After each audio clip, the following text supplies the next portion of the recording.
What chance of that happening, Billy Timmins? No chance, because this government has shown itself to be incompetent on virtually every matter. Now, the difficulty people have out there, they're suffering themselves in the first instance, but then they come and look at FOS, the money going to the banks, and the good times. This government never reformed the actual public service. We have an excellent public service. We need an excellent public service to get us out of the difficulties that we're actually in.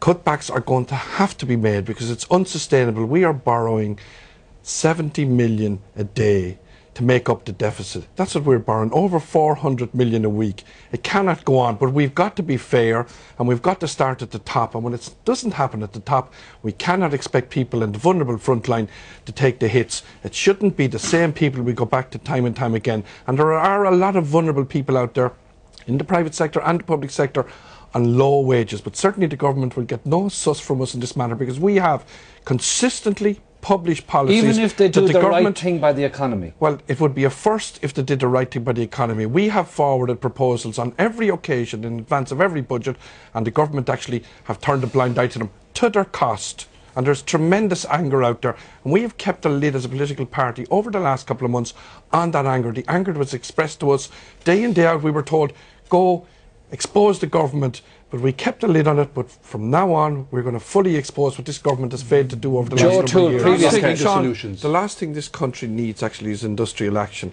but that's where it's heading if the government doesn't actually take action. Now, I disagree with Joe. He says he agrees with NAMA. That's putting the taxpayer again on the front line to take the actual hit.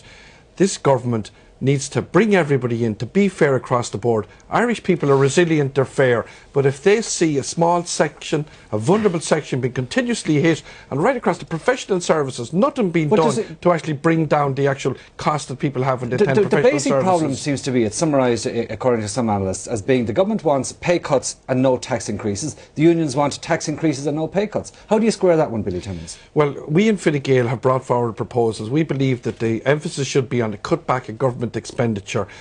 In the last couple of budgets, the emphasis has been on tax increases and has stymied our economy. This government increased VAT when spending was actually coming to a halt.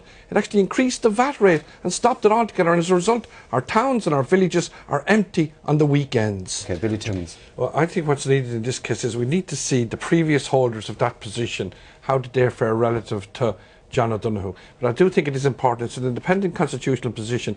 We have got to have a system in place where everything in that position bearing in mind is transparent. What he has revealed now be it about John O'Donoghue or whoever else will be in that position in the future or has been in the past. And do Fine Gael have confidence in him as Ceann Comhairle? Well, in fairness to John O'Donoghue as Ceann Comhairle, he has and is doing an excellent job. I have to acknowledge that.